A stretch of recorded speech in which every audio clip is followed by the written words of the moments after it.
Hey everybody, I'm Daniel from Spacedock, and I'm here to shamelessly ride out the hype of Avengers Endgame by talking about the ships of the Guardians of the Galaxy. Now, I absolutely love the Guardians series. It has so much of that wonderful Firefly, Farscape vibe, with the witty dialogue and the wonderful atmosphere, and it even has some fantastic character work baked into it throughout. I've often maintained that the Guardians of the Galaxy story is better than the franchise it's a part of, but frankly, Avengers Endgame may have proven me wrong on that count, as it was a really, really excellent film. But if I may jump into the topic of spaceships, I first want to point out something that I think a few people might have missed, and that's that the ship the Guardians use in Avengers Infinity War and Avengers Endgame is not the Milano, the ship they had in Guardians 1 and Guardians 2. It's a new ship called the Benatar, named after the American singer Pat Benatar, in continuation of Peter Quill's penchant for naming his spacecraft after 80s and 90s pop culture heroes of his. And if we look closely, it is visually quite different from the Milano. Where the Milano had a very tight wingspan and was built into a sort of narrow chevron shape, the Benatar is larger overall, with a very long wingspan and its wings fixed above the main body in a kind of heavy albatross sort of shape. The ship is painted in orange with purple highlights rather than the blue and yellow of the Milano, and it has a wider two-abreast cockpit section with space for all of the various characters they've picked up along the way, with Mantis, etc., and of course Thor appearing in Avengers Infinity War. I suspect the motivation for them having a different ship in this film is that the plot required them to have the escape pod stroke scout pod type thing that they used to split up the characters. I'm unsure as to whether the Milano is still abandoned,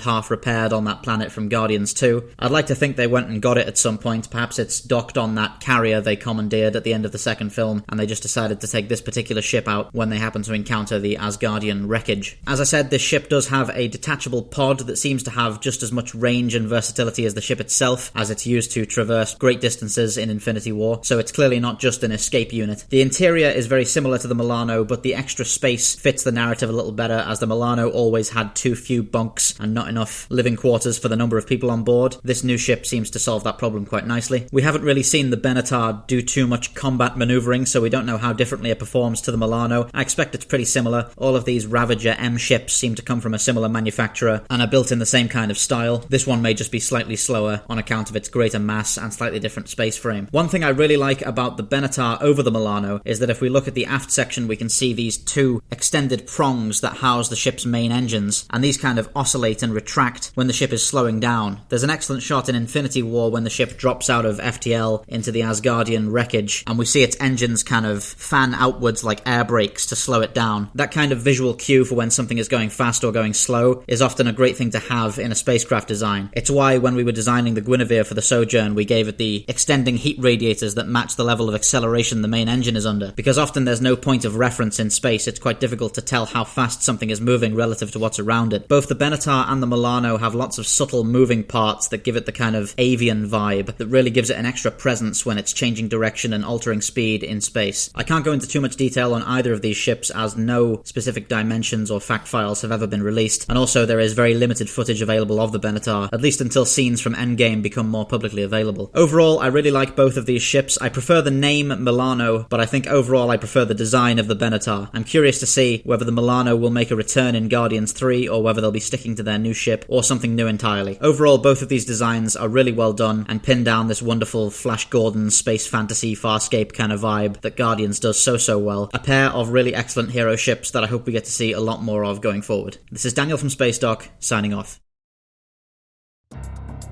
Thank you for watching Spacedock. If you're interested in supporting the channel, please do check out the links on the screen right now or in the description below for our Patreon and channel membership services. Anything you can pledge goes towards improving our team and our equipment and allowing us to put together bigger and more exciting video projects for you guys on the channel.